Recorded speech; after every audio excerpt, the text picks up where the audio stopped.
de suivre le schéma des conférences précédentes où je présentais 8 artistes de 8 pays différents, ben là, aujourd'hui, je me suis laissé aller un peu. Je suis allé selon mes coups de cœur. Alors, allons voir ce que la conférence d'aujourd'hui nous réserve. Alors, sur les 8 artistes aujourd'hui, il y en a 4 Français, 2 Américains, un Espagnol et un Italien. L'Italien, c'est pas le moindre, c'est Michel-Ange. Alors, voilà, le premier, c'est un Français, Aristide Maillol. Le deuxième, l'Américain, Dale Chiuli. Le troisième, c'est l'Espagnol, Antoni Gaudi. Et le Français, Auguste Rodin. Le mouvement du mois, c'est l'hyperréalisme. On va suivre l'Italien Michel-Ange, l'Américain Dwayne Hanson. On va parler de techniques de sculpture, le modelage, la taille et l'assemblage. Pour terminer avec le Français Jean-Baptiste Carpeau et la Française Niki de Saint-Phal. Alors, allons-y avec M. Maillol. Cette photo d'Aristide Maillol date d'une époque où les vieillards avaient vraiment l'air de vieillards.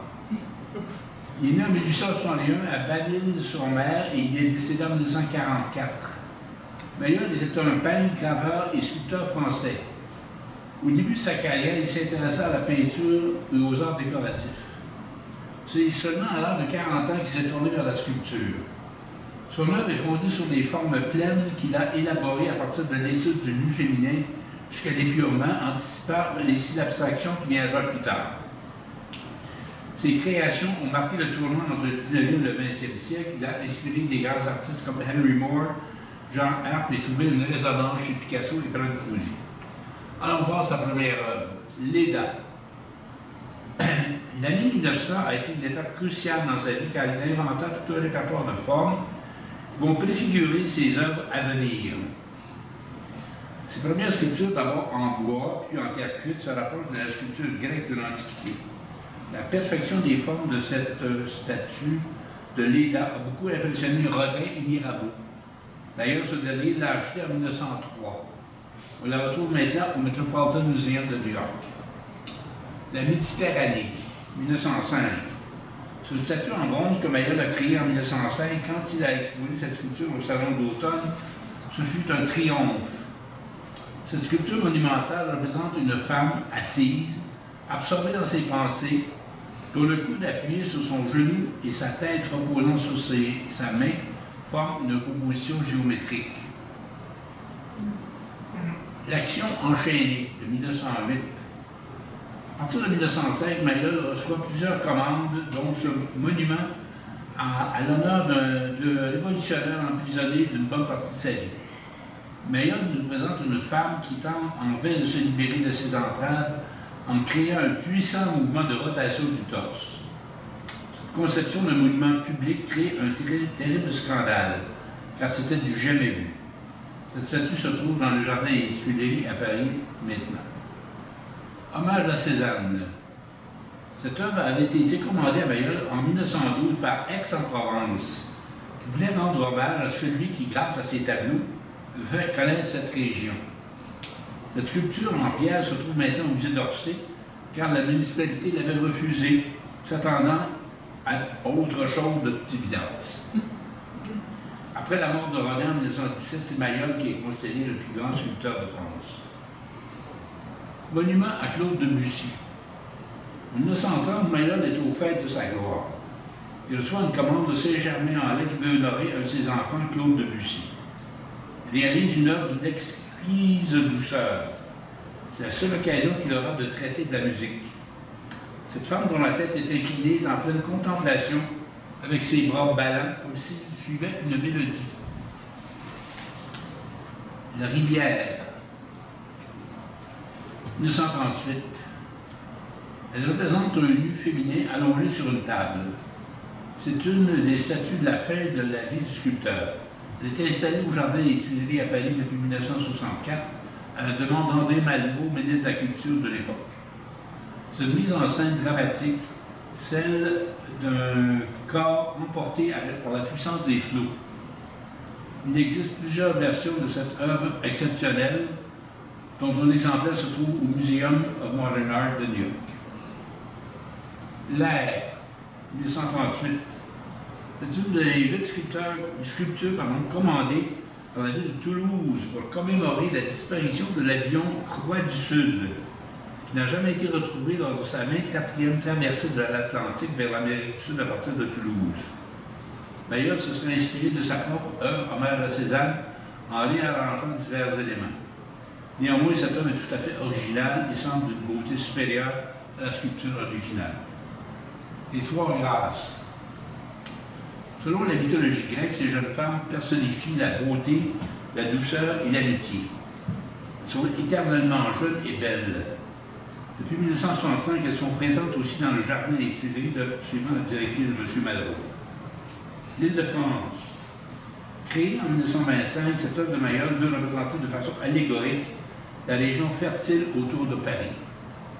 Donc ça, c'est les trois grâces qui suivent. Voici l'Île-de-France. La région fertile autour de Paris, arrosée par la Seine et ses affluents. Le guerrier mourant. Les monuments aux morts qu'il exécuta pour sa région natale suscitèrent moins de controverses que son monument à ses armes, qui a été refusé par la commune d'Aix-en-Provence. Il conçut 3 reliefs disposant de triptyques. Au centre, il disposa son guerrier mourant dont il disait « C'est extraordinaire, on dirait tout à fait une statue d'antiquité ». C'est une sculpture en pierre. À l'origine, le monument avait été placé sur un promontoire face à la mer. Il a été déplacé en 1989 pour la protéger des intempéries. On va laisser maintenant M. Mayol, mais avant de le laisser, écoutons ce que Rodin me disait. Ce Mayol est aussi grand que les plus grands. Si le mot génie est proprement appliqué à tant de gens a un sens, c'est bien ici. Ce qu'il y a d'admirable en Mayol, c'est qu'il y a toujours, pourrais-je dire, d'éternel, c'est la pureté, la clarté, la limpidité de sa pensée et de son métier. Je suis tranquille sur l'avenir d'un tel homme. Mais le maire, n'est-ce pas, venant d'un aussi grand artiste. On va passer au suivant, l'Américain Dale Chiuli, qui avait perdu son œil dans un accident de voiture. C'est un artiste virtuose du verre soufflé, qui est né à Tacoma, dans l'État de Washington, en 1941, et il est toujours vivant. Chiuli s'est rendu à Venise après ses études universitaires pour apprendre des techniques du verre. C'est un artiste constamment à la recherche de l'innovation pour atteindre sa vision artistique. Il adore expérimenter, ne craint nullement l'échec. Il a été le premier verrier qui a utilisé la force de la gravité et la force centrifuge pour laisser le verre trouver sa forme de façon organique. Le soleil. Vous connaissez sans doute cette œuvre qui est sur les marches du Musée des Beaux-Arts à Montréal. Quand on déambule sur le Sherbrooke, à travers toute cette grisaille, tout à coup nous apparaît cet objet lumineux et brillant qui ne peut être d'autre chose qu'un soleil. Et c'est suite à une exposition qui avait eu lieu en 2013 des œuvres de Chiuli au Musée des Beaux-Arts de Montréal que le musée s'est porté acquéreur de cette œuvre. Le chandelier, oups, ça, on voit un gros plan du soleil, qui s'est fait de tubulure.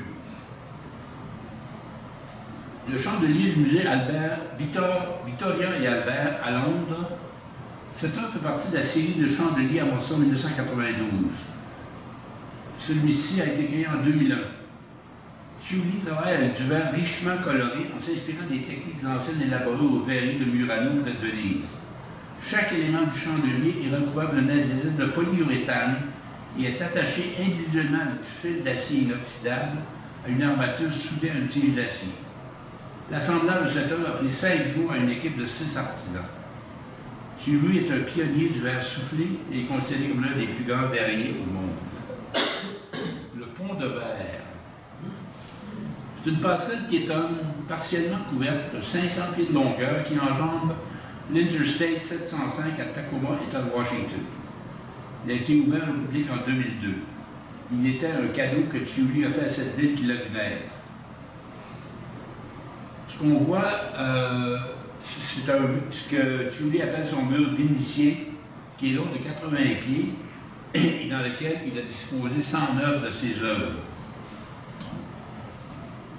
Il y a un plafond partiel au-dessus de du pont qui est fait de 2000 éléments de verre et vous allez voir aussi à la sortie, il y a les tours de cristal qui attrapent la lumière du jour et semblent être lumineux. Étoile de saphir en 2014.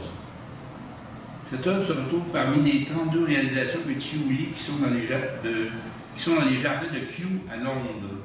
Une réplique peut être également vue au jardin botanique du Bronx à New York. La flamme olympique.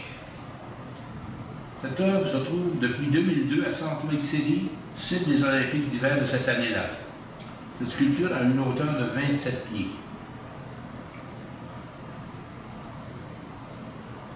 Chiuli Garden and Glass. En 2012, Chiuli a ouvert au public un parc où plusieurs de ses œuvres sont exposées en permanence à Seattle, État de Washington.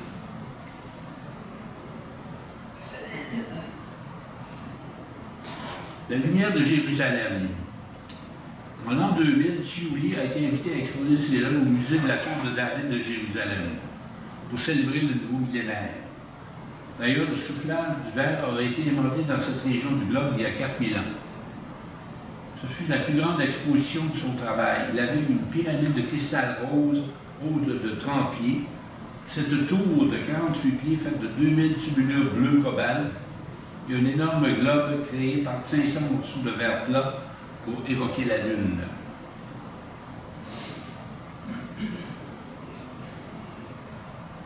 On voit ici dans son atelier avec ses assistants. Le glaçon Verlin de 2011.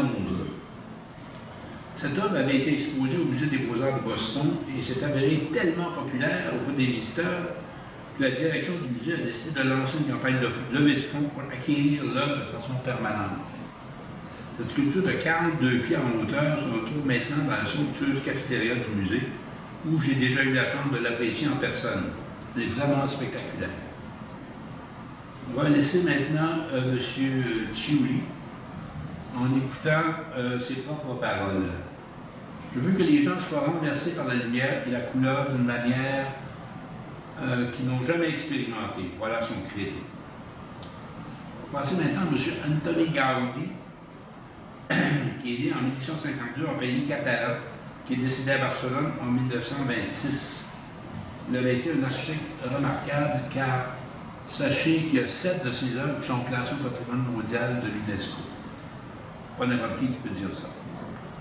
Doté d'une capacité créative hors du commun, Gaudi concevait ses immeubles de façon globale, depuis les considérations structurelles jusqu'à tous les éléments décoratifs. Lui-même maîtrisait à la perfection les techniques de la céramique, de la verrerie et de la ferronnerie. Aujourd'hui, je ne vais pas vous parler de Gaudi, le concepteur architecte, mais plutôt de Gaudi, le sculpteur, qui a créé tant de formes originales pour agrémenter ses projets d'architecture. Les cheminées de la Pedrera. La Pedrera, c'est le nom familier donné à la Casa Milà à Barcelone, un immeuble de logement dont la construction est débutée en 1906 et s'est terminée en 1912. Cette œuvre est considérée comme moderniste. Or, chaque appartement dans l'immeuble avait un foyer et Gaudi a regroupé les cheminées pour en faire une sculpture très originale. L'iguane du parc Güell. À l'origine, ce parc conçu par Gaudi devait être une cité-jardin pour loger les travailleurs de l'industriel Eusébie Güell. Il devait comprendre une chapelle et 60 maisons. Et hélas, les coûts de construction s'emballent et le projet est abandonné en plein chantier en 1914. Il subsiste aujourd'hui 4 de ces maisons-là et le parc. Une des décorations créées par Gaudi est cette iguane géante décorée de morceaux de céramique brisée. Cette sculpture est devenue un des symboles de Barcelone. Cette même technique qui se nomme Troncadi est abondamment utilisée sur les bâtiments, les fontaines et le banc magistral du parc Güell. La Casa Batlló. C'est un bâtiment, autre bâtiment résidentiel conçu par Gaudi en 1904 à 1906. La façade, considérée comme une des plus originales de Gaudi, utilise la pierre, le fer forgé, les troncadis de verre et de céramique polychrome. On voit une croix et un détail de la toiture, des éléments rassemblant des pièces d'armure ou de carapaces de tortue. Sa plus grande fantaisie s'exprime sur les éléments fonctionnels du toit. L'œil du dragon, qu'on voit ici, dans une petite ouverture, est inspiré par une roche trouée de la montagne de Montserrat, à quelques kilomètres de Barcelone. Gaudí osa même se lancer dans le design du mobilier pour ce bâtiment, probablement que son mobilier est axé sur la morphologie humaine, jetant ainsi les bases de l'ergonomie moderne. La façade de sa fameuse Sagrada Familia, cette basilique dont la construction a débuté en 1882 et qui est toujours en cours et doit se terminer en 2026. C'est l'œuvre maîtresse de Gaudí sans aucun doute. Ces façades sont parsemées de sculptures illustrant des scènes des Saints Évangiles. On voit d'abord ici une scène de la fuite en Égypte de la Sainte Famille suite au massacre des Saints Innocents. On voit Marie monter à dos d'âne. La fameuse scène du baiser de Judas pour trahir Jésus dans les minutes qui vont suivre. Jésus est arrêté et enchaîné à un poteau. On voit aussi le Christ avec sa couronne d'épines escorté par des soldats romains. Deux de ces militaires très rigides sont très menaçants. On croirait y reconnaître soit des évocations de Star Wars ou des formes similaires aux cheminées de la cathédrale de Tondo. Le palais Güell, construit par Gaudí pour le richissime industriel Eusébie Güell en plein cœur de Barcelone, sur un terrain plutôt restreint, d'où la construction en hauteur. Faute d'espace d'agrément au sol, Gaudí transforme le toit du palais en véritable parc d'amusement, ou tout au moins d'agrément. Il laisse libre cours à son imagination débridée. On voit entre autres ce puits de lumière au-dessus de l'escalier d'accès qui a l'accès à la terrasse, surmonté d'un soleil, d'une chauve-souris comme girouette et d'une croix grecque. Gaudí a su donner des formes fantaisistes et ludiques à ses aivants, à ses cheminées, à ses lanterneaux sur le toit du palais Güell.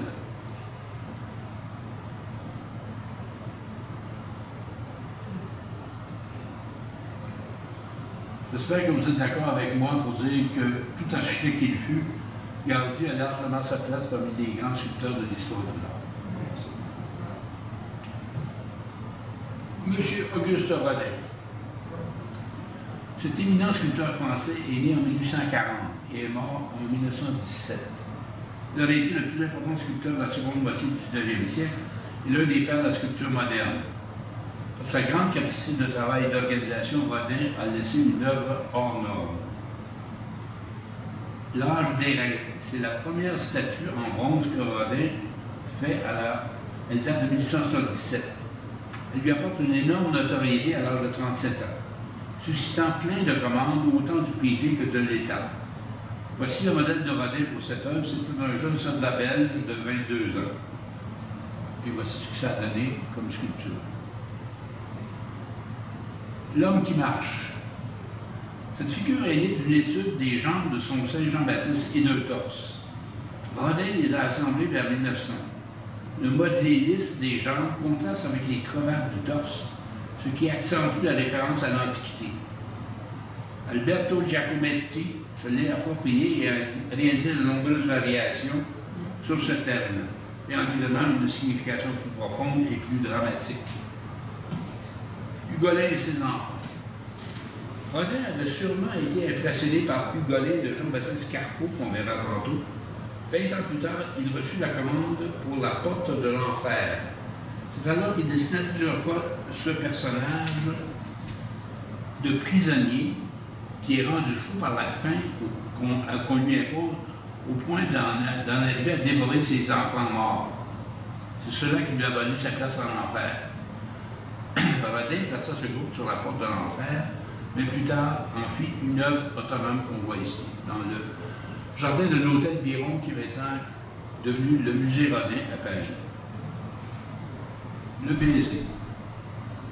Cette œuvre représente Paolo et Francesca, des personnages de la divine comédie de Dante. Rodin en fit une sculpture autonome et l'exposa dès 1887. Le modelé est souple et lisse, la composition très dynamique et le thème charmant, ce qui lui valait à son auteur un succès immédiat. l'éternel printemps. Rodin se fit le chantre de l'amour, mais il en donna le plus souvent une image tourmentée. Conçu à l'origine pour apparaître sur la porte de l'enfer, l'éternel printemps fut finalement écarté. L'expression de bonheur de ses amants ne pouvait trouver sa place dans cet univers tragique et sombre de la porte de l'enfer. Les Trois Grâces, 1886. Rodin a opté pour 3 hommes plutôt que 3 femmes. Ici, les 3 rôles sont du même personnage, leur position ayant subi une rotation. Chaque figure est une version réduite du personnage d'Adam que Rodin avait pensé installer sur les côtés des portes de l'enfer. Les bourgeois de Calais. C'est une sculpture de groupe commandée par la ville de Calais qui a été inaugurée en 1895. Cette œuvre représente 6 personnages qui se sont sacrifiés pour laisser la vie sauve à tous leurs concitoyens alors que la ville était assiégée par les Anglais pendant la guerre de 100 ans. Rodin nous montre des personnages côte à côte, pieds nus, en chemise et la corde au cou. Cette statue de groupe, à travers les attitudes du corps, les expressions du visage, s'efforce de transmettre les états émotifs et psychologiques de chacun des protagonistes. Il existe 12 copies de cette œuvre disséminée à travers le monde, de Copenhague à Séoul. Le cri. Ce buste aux yeux creusés et aux lèvres tendues s'inscrit dans une série de têtes conçues pour le linteau des portes de l'enfer. Il ne peut manquer de nous déranger par la force de l'émotion qu'il suscite.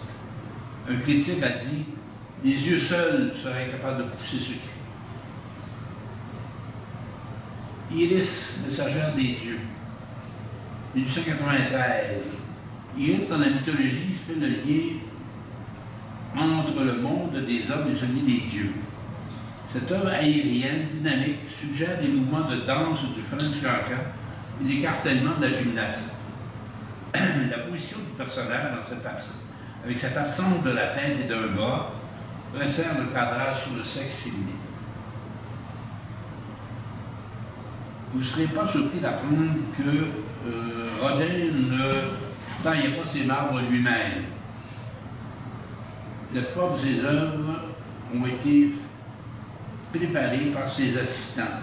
Lui, certes, il les concevait et en dirigeait de manière étroite la réalisation.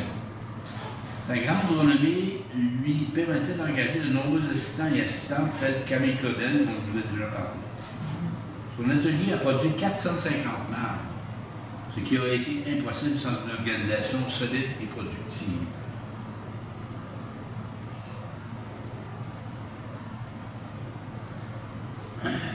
Victor Hugo et les Muses. Dès sa jeunesse, Rodin a une grande admiration pour cet écrivain qu'il a connu à travers Notre-Dame de Paris. Au décès de Victor Hugo en 1885, Rodin reçoit la commande de lui écrire un monument constitué à l'intérieur du Panthéon. Rodin choisit de le monter en exil sur les rochers de l'île de Guernsey, avec les bras étendus comme pour calmer les flots. Le penseur, c'est sa sculpture la plus célèbre. Elle est en bronze et représente un homme en train de méditer et semblant faire face à un profond dilemme. Le premier moulage de bronze date de 1902. La cathédrale. Taillée dans la pierre et laissant apparaître des traces de outils, la cathédrale se réunit dans une même œuvre, 2 mains droites appartenant à 2 figures distinctes. L'espace intérieur entre les mains permet d'y voir une correspondance avec l'architecture gothique, celle de temps de cathédrale. Le vide est une donnée avec laquelle Rodin avait l'habitude de compter dans ses compositions. Bon, enfin, les portes de l'enfer. Je ne pouvais omettre de vous parler de cette sculpture après y avoir fait référence au pamphlet. En 80, la France veut construire un musée des arts décoratifs à Paris. À l'emplacement se trouve aujourd'hui le musée d'Orsay. La commande est placée auprès de Rodin pour y installer une porte monumentale. Rodin s'inspire des portes du ciel du baptistère de Florence, qu'on voit ici.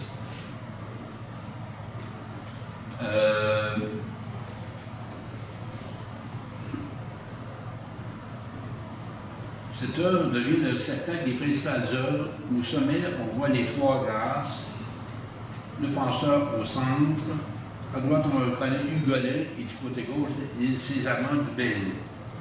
Un moulage en plâtre datant de 1917 a finalement rejoint l'emplacement pour lequel il avait été commandé, soit le musée d'Orsay, sans trouver toutefois sa fonction de porte. Bon, le mouvement du mois, je vais vous parler aujourd'hui de l'hyperréalisme. C'est un mouvement pictural qui date du dernier quart du 20e siècle.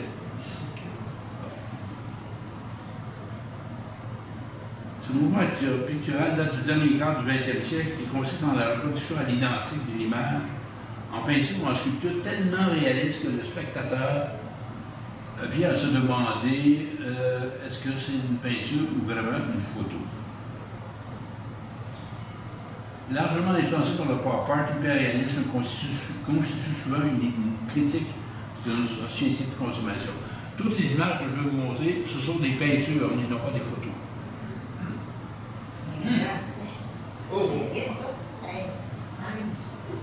L'influence de la photographie dans le mouvement hyperréaliste est évidemment majeure.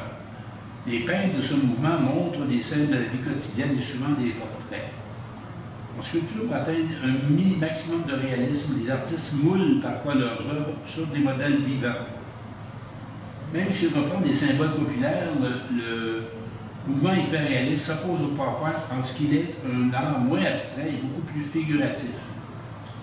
Les techniques utilisées pour produire de telles œuvres sont diverses, mais tournent toujours, toutes sans surprise, autour d'une photographie.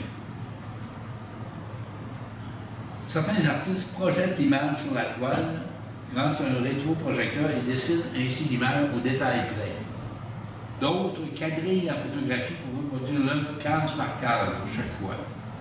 L'objectif de l'artiste étant de montrer la réalité brute, neutre, et d'en faire un simple objet. Ça, c'est pas une photo, c'est vraiment un tableau. Ça aussi. Incroyable. L'hyperréalisme constitue souvent un miroir de l'American Way of Life. Norman Rockwell, le sympathique illustrateur du Saturday Evening Post, a été un des annonciateurs de l'hyperréalisme. Celui-ci se servait de la photographie pour éviter à ses modèles des temps de pause trop longs.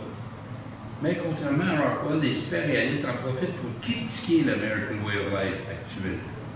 Les tableaux d'Edward Hopper ont été aussi une source d'inspiration pour les hyperréalistes par ses couleurs lisses et crues, par son sens poussé des détails et par la froide distance prise par rapport à ses sujets.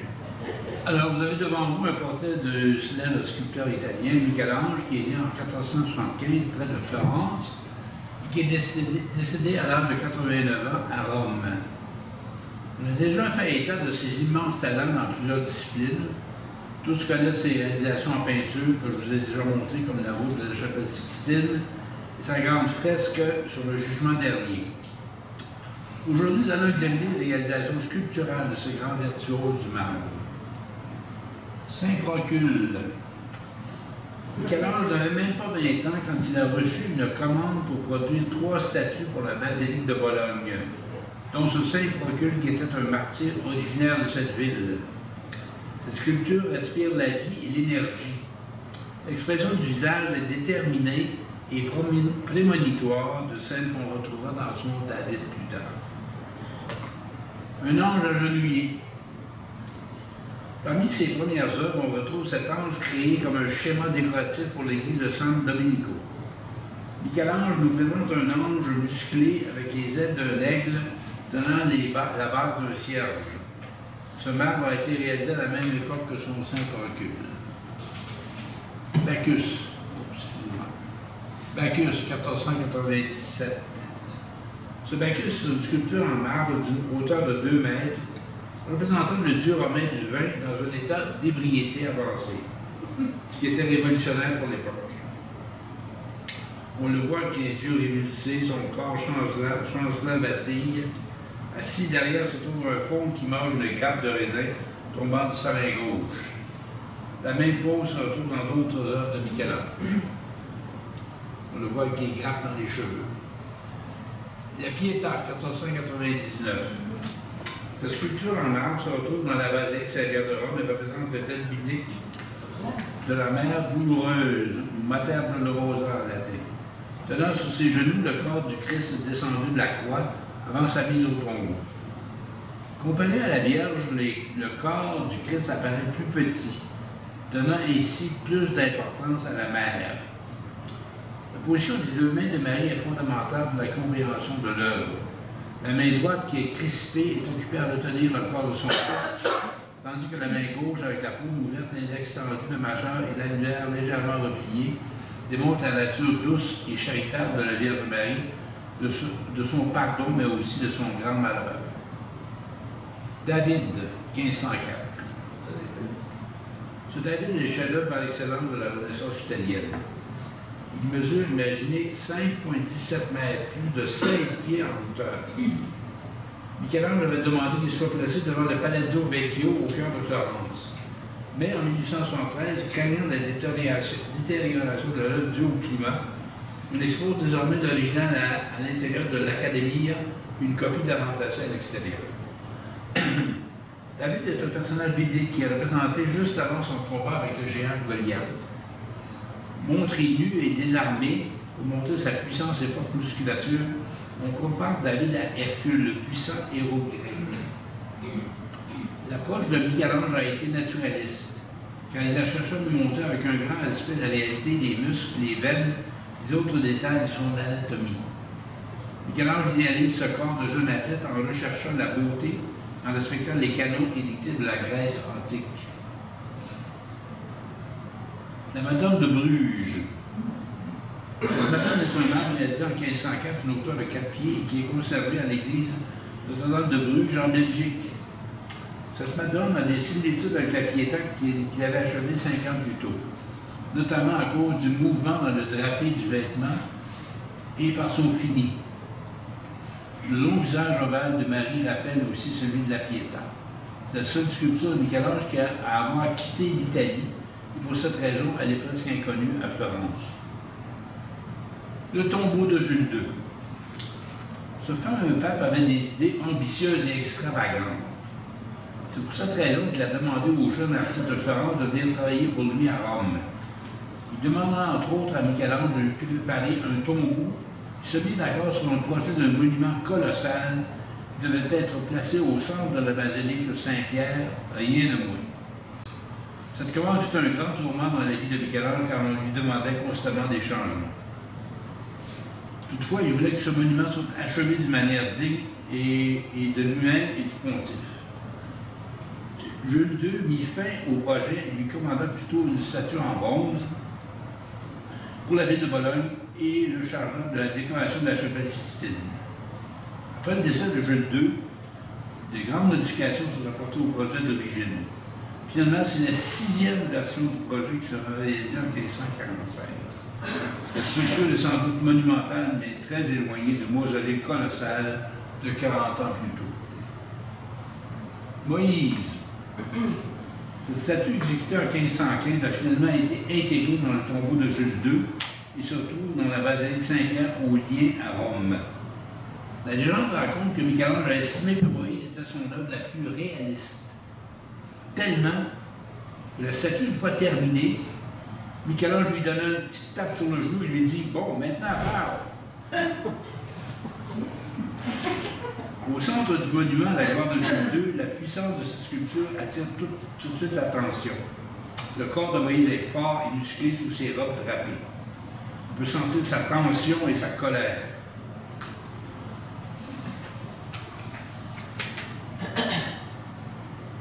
L'esclave mourant, de 1516. Faisant la paire avec l'esclave rebelle, ces deux figures d'esclaves se trouvent au Louvre. À l'origine, elles étaient destinées à faire partie du tombeau de Jules II en étant insérées à sa barre. Elles ont finalement été écartées dans la version définitive. L'effet non finito ou non achevé nous montre le corps qui s'échappe de la pierre et vient évoquer l'âme captive du corps. Pietà Rondamini, 1553. Cette sculpture non finito en marbre représente Marie, mère de Jésus, debout, soutenant le corps du Christ. Elle mesure 2 mètres de hauteur. Le nom Rondamini vient du fait que pendant des siècles, cette œuvre trônait dans la cour du palais Rondamini à Rome. Michel-Ange viendrait travailler jusqu'à quelques jours avant sa mort à 89 ans. Le crucifix de Santo Spirito. C'est un crucifix en bois peint et en étoupe que Michel-Ange a réalisé en 1492. Il se trouve sur le maître-autel de l'hôtel Santa Maria del Santo Spirito à Florence. La particularité de ce crucifix provient du fait que le Christ est représenté par un corps d'adolescent en contrapposto ou en dérochement, si vous avez mieux, complètement nu sur le croix, conformément aux Saintes Écritures. Michel-Ange a toujours tenté de faire exister la forme sous le bloc de pierre en face de lui. Son grand désir de faire vivre la beauté du marbre a été une des forces motrices de son grand talent. Passons maintenant à un autre artiste, l'Américain Dwayne Hansen.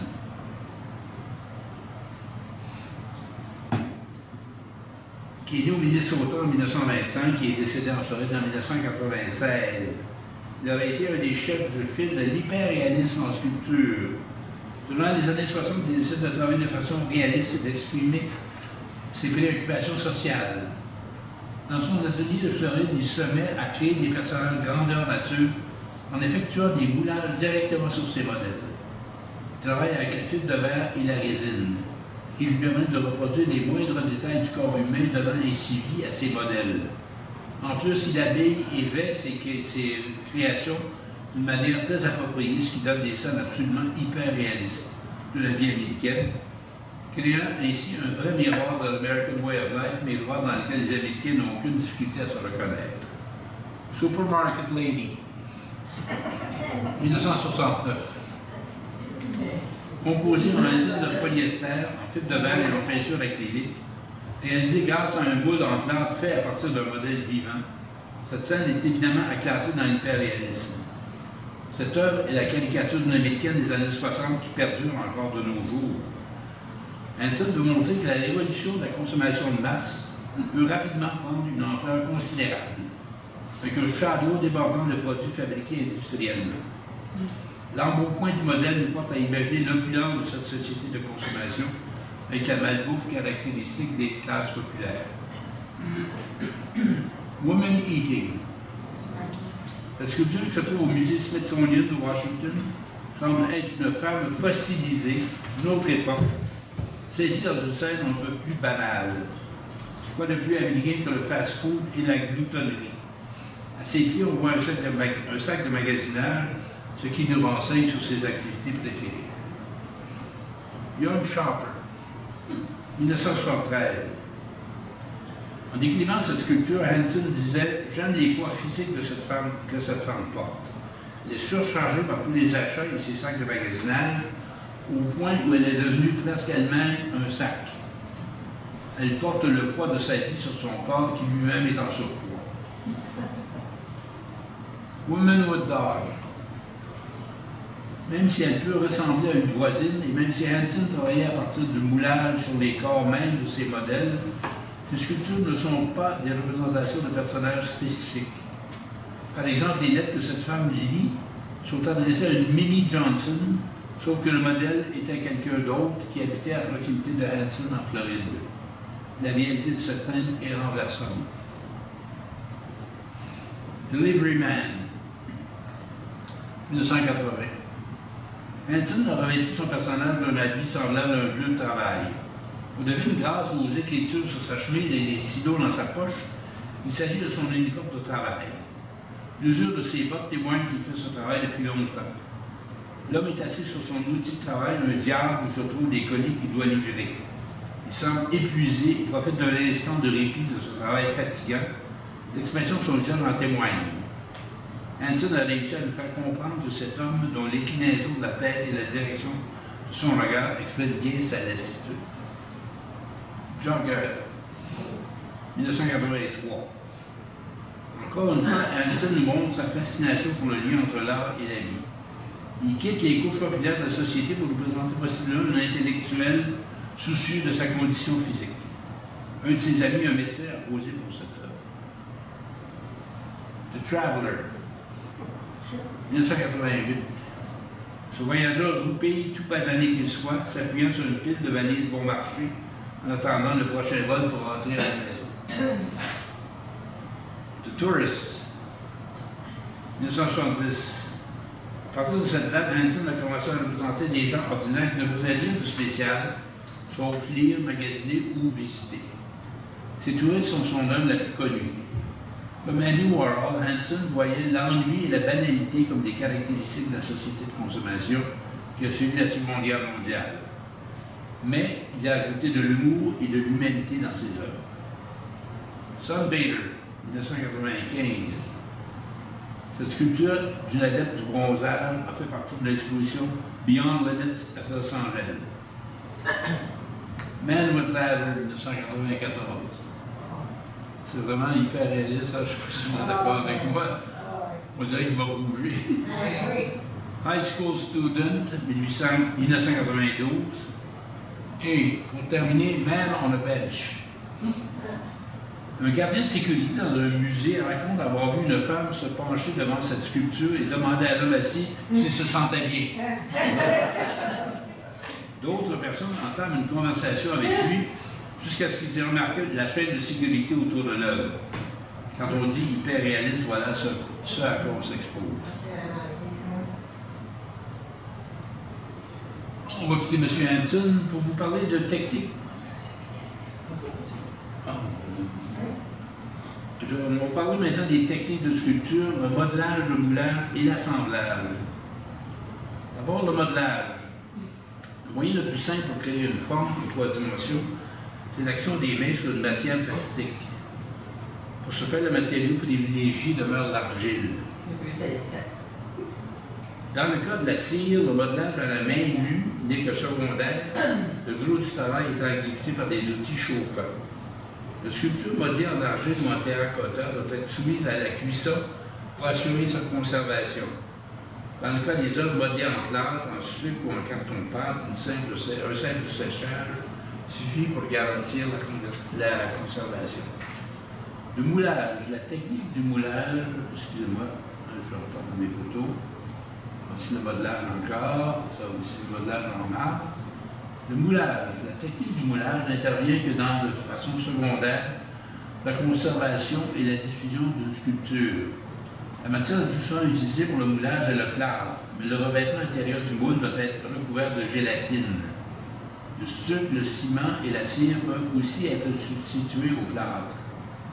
La technique du moulage a pu être adaptée à plusieurs nouvelles matières comme la résine de synthèse. Le moule permet de reproduire un nombre de fois, sans limite, une œuvre. L'assemblage. L'assemblage d'une sculpture ressemble à l'idée d'un collage en peinture. C'est donc dire que c'est la réunion de matériaux ou d'objets choisis dans un but prédéterminé. L'art de l'assemblage fortifié par la popularité des installations de l'hyperréalisme se généralise à partir de 1960. On en a eu l'exemple avec les œuvres de Dwayne Hansen. L'assemblage est obtenu en incorporant une œuvre d'art, des objets tridimensionnels, artistiques ou même des objets trouvés ou recyclés pour défier l'idée traditionnelle de l'art.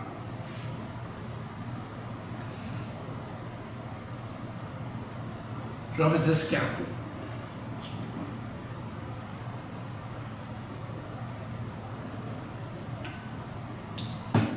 Ce sculpteur français du 19e siècle qui est né en 1827 et décédé en 1875 dans la région parisienne.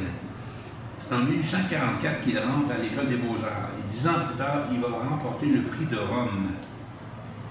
Là-bas, il en profita pour étudier les grands maîtres italiens comme Raphaël, Bernini et Michel-Ange. C'est un sculpteur un peu méconnu, mais qui a produit de très belles œuvres, comme vous verrez. Le pêcheur de la coquille, 1858. C'est une sculpture en plâtre que Carpeau a réalisée à Rome. Ceci représente un jeune homme accroupi, nu et portant un bonnet. Il est décrit comme pêcheur et tient dans ses mains un coquillage qu'il rapproche de son oreille. Une version en marbre de cette statue se trouve à la National Gallery de Washington. Hugonet et ses enfants. Voici l'œuvre qui a inspiré Rodin qu'on a vu tantôt. C'est une sculpture réalisée à Rome. Elle représente Hugonet, le tyran de Pise, enfermé et condamné à mourir de faim avec ses enfants par l'archevêque local. Carpeau essaie de s'exprimer d'y exprimer les passions les plus violentes et d'y attacher la tendresse la plus délicate. La Négresse, 1864. Avec cette œuvre réalisée à la fin de la guerre de sécession américaine et alors que l'abolition de l'esclavage en France date d'une quinzaine d'années, Carpeaux a voulu manifester les horreurs de l'esclavage. Il fit une série sur le même sujet qu'il baptisa « Pourquoi naître esclave ?» Les quatre parties du monde. Le baron Haussmann, ce grand réformateur de l'urbanisme de Paris, commanda à Carpeaux une fontaine pour le jardin d'observatoire. Carpeaux choisit de représenter les quatre parties du monde dansant une ronde tout en supportant la voûte céleste. Ce goût pour le mouvement est une des caractéristiques de l'art de Carpeaux. Ce n'est qu'un an avant la mort de Carpeaux que le bronze de cette œuvre a finalement été coulé et que la fontaine devient fonctionnelle, soit en 1874. La danse. Elle s'appelle la fontaine de comment? A-t-elle un autre nom, la fontaine, monsieur? Les quatre parties du monde. Ah, OK. La danse, c'est un haut relief réalisé par Carpeaux en 1869 pour orner la façade de l'Opéra Garnier, alors en construction. Charles Garnier, qui était l'architecte du bâtiment, confie la commande à Carpeaux, qui avait été un de ses camarades à la petite école. Le groupe de personnages est constitué d'un jeune homme souriant et debout, jouant du tambourin, pendant qu'il est entouré de jeunes filles qui dansent chez lui. Les deux vocations de ce prestigieux immeuble sont donc représentées, soit la musique et la danse. Son inauguration, l'œuvre a causé scandale, à cause de la nudité totale des personnages et du traitement réaliste de Carpeaux. L'opinion publique demandant qu'on retire l'œuvre était telle que Napoléon III était sur le point de commander une œuvre de remplacement à un autre sculpteur lorsque se déclara la guerre de 1870. Voilà ce qui a sauvé cette œuvre. Après, on dirait que les guerres n'ont pas d'avantage. L'amour à la folie, 1869. Ah non, ça c'est encore la danse, excusez-moi. L'amour à la folie, Carpeaux a repris un fragment de la danse pour en faire une sculpture autonome. On voit un enfant au pied du génie de la danse qui lève le bras gauche pour brandir une marionnette afin d'encourager les festivités. La rieuse. Cette grande sculpture est une épreuve en terre cuite patinée, symbolisant bien sûr la joie, mais aussi la liberté et une ode au mouvement. C'est une actrice du Palais Royal du nom de Mademoiselle Miette qui a posé pour cette œuvre. Carpeaux a aussi créé deux œuvres similaires, soit la rieuse napolitaine et la rieuse aux roses. Les trois grâces. Inspiré du groupe de la danse de l'Opéra Garnier, ce maître sculpteur montre les trois bacchantes coiffées de lierre, de roses et de laurier. Ils forment un groupe resserré autour d'un axe végétalisé, multipliant les points de vue par le jeu des regards et des mains. Le buste de Jean-Paul Gérôme, 1871. Cette sculpture en plâtre patiné représente le peintre académicien qui était un contemporain de Carpeaux. Ce dernier décide de faire ce buste dans un moment où il n'avait pas de commande. Le traitement réaliste donné à l'abondante chevelure souligne la finesse des traits du visage et renforce le romantisme de cette représentation. La touche impressionniste donne à ce buste un caractère novateur. Le buste de Charles Garnier. Cette sculpture en plâtre représente l'architecte de l'Opéra Garnier, qui porte maintenant son nom pour le distinguer du nouvel opéra Bastille. Carpeaux a réalisé cette œuvre presque à la sauvette dans un atelier de fortune qu'il avait installé dans les combles de l'opéra alors en construction. Cette œuvre a été exposée au Salon de 1869. La retour maintenant au Petit Palais, qui est le musée des Beaux-Arts de Paris. Frères et sœurs orphelins du siège de Paris, 1871. Cette sculpture en terre cuite représente deux enfants devenus orphelins pendant la guerre de 1870 contre la Prusse. On voit la jeune fille qui tient leur petit frère avec à leur côté leur petit chien.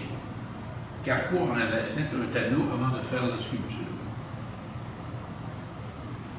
Triomphe de la flore, 1873. C'est un haut relief en terre cuite. Carpeaux avait réussi la commande pour décorer la façade du pavillon de flore au Louvre du côté de la Seine. Il montre une jeune déesse hébergeant des feuillages entourée de petits poutis espiègles. Cette plénitude et cette gaieté rend l'homme immédiatement sympathique. Sa flore est éblouissante de joie de vivre. Edmond Goncourt a dit de Carpeaux: aucun sculpteur n'a mis comme lui dans le marbre, dans le bronze, dans la terre cuite, toute la vie grâce de la chair. Ce buste représente Carpeaux, qui représente Carpeaux se trouve sur sa tombe. Il est l'œuvre de Ernest Hiol, un confrère. Passons maintenant à la dernière artiste du jour, Niki de Saint-Phal. Cet artiste français est né en 1930 dans les régions parisiennes et est décédé en 2002 en Californie. Elle a d'abord été mannequin, puis mère de famille. Sachez qu'elle n'a reçu aucune formation académique, elle n'a jamais fréquenté d'école d'art, contrairement à tous les autres artistes. Elle s'est nourrie d'échanges artistiques fréquents avec ses aînés. En 1961, elle est membre du groupe des nouveaux réalistes avec César, Christo et Yves Klein. Niki de Saint-Phal laisse derrière elle une œuvre immense.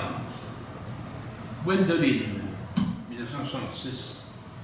Cette sculpture en polyester se trouve dans le parc d'un musée en Suisse. C'est en voyant une de ses amies enceintes que Niki eut l'idée de se lancer dans une série de sculptures très colorées, représentant des femmes aux formes généreuses qu'elle a appelées ses nanas. Gwendoline, qu'on voit ici, a été sa première nana en polyester. À partir de ce moment-là, jusqu'à sa mort, elle produira des centaines de nanas. C'est intéressant de savoir que lorsque Niki était toute jeune à New York, elle avait une nourrice du nom de Nana. Nana, je vais vous présenter deux de ces nanas, ces femmes monumentales qui sont libérées du mariage et du masochisme. Elles sont elles-mêmes, elles n'ont pas besoin de mec, elles sont libres et elles sont joyeuses. Ceci ne l'a pas empêché d'épouser Jean Tegley, un artiste suisse en 1961. Cette première nana qu'on voit à l'écran, je pense qu'elle est à Montréal. Moi, je me souviens d'avoir vu sur le campus de l'Université McGill le nom de la rue Sherbrooke. Je ne sais pas si elle y est encore. C'est une autre nana qu'on trouve ailleurs. Une jambe en l'air. La fontaine de Stravinsky. C'est une œuvre conjointe qu'elle a réalisée avec son mari en 1983. Cette fontaine est située à la voisine du musée Georges Pompidou au cœur de Paris. Elle comprend 16 sculptures rendant hommage aux compositions de ce musicien. Les statues sont toutes mécanisées, noires ou colorées. Elles sont animées par des jets d'eau. Cette œuvre célèbre le lien entre l'art et la vie. Si l'ensemble convie à la fête et à l'allègement, il y a une part d'ombre qui évoque notre condition de mortel.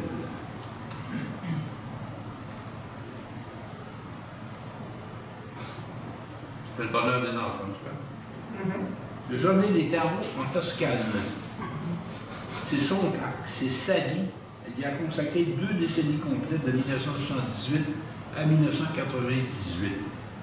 L'inspiration lui est venue du célèbre jeu de cartes qui prédit l'avenir.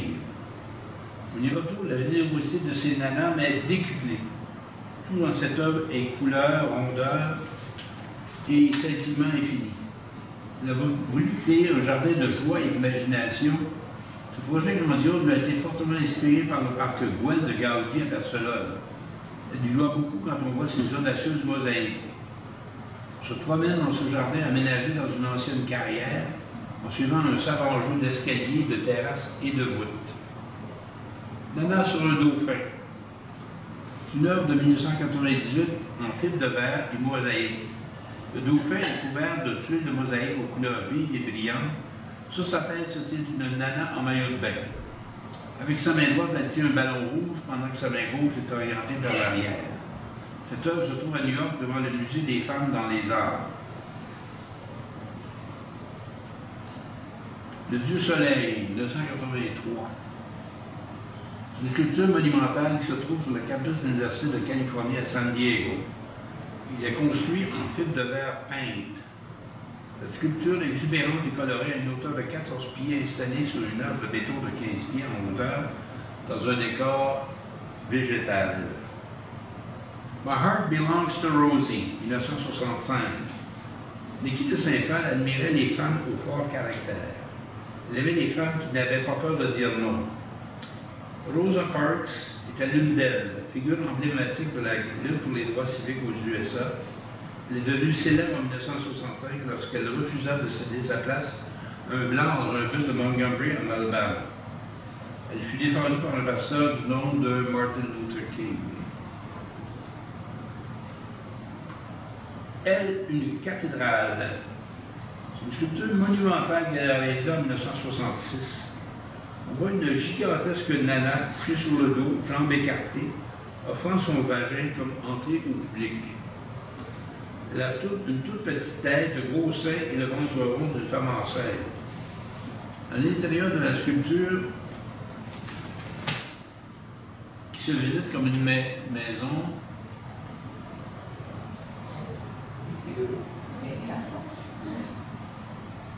on trouve différentes salles.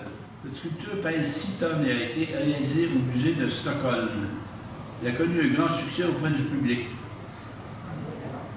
Curieux de voir ce phénomène inusité. L'œuvre n'a duré que 3 mois et a ensuite été détruite car elle occupait le hall central de ce musée. Cette œuvre avait quelque chose de magique. Les gens se sentaient bien près d'elle et en elle, semble-t-il. Tous ceux qui s'en approchaient ne pouvaient s'empêcher de sourire. L'année suivante, le nombre d'essences augmentait à Stockholm et cela fut attribué à cette sculpture.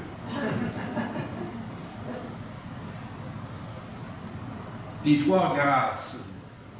C'est un ensemble de 3 œuvres d'art public qui font partie du projet que Dickey a réalisé pour le Musée des femmes dans les arts de New York. Ce sont des nanas qui dansent voluptueusement. Ils sont en fil de verre recouverts de mosaïques de couleurs vives avec des maillots de bain en motif. Son auteur a déclaré que cette œuvre symbolisait l'harmonie et l'unité entre les diverses races. J'ai appris qu'un film va bientôt être tourné sur la vie de Dickey de Saint-Phal. Imaginez, c'est Charlotte Legault, la comédienne québécoise installée en France depuis quelques années, qui va tenir le rôle de cette sculptrice de génie. Alors, c'est sur cette image que je vais vous souhaiter de belles vacances et vous remercier de votre attention habituelle. Merci à tous. Merci.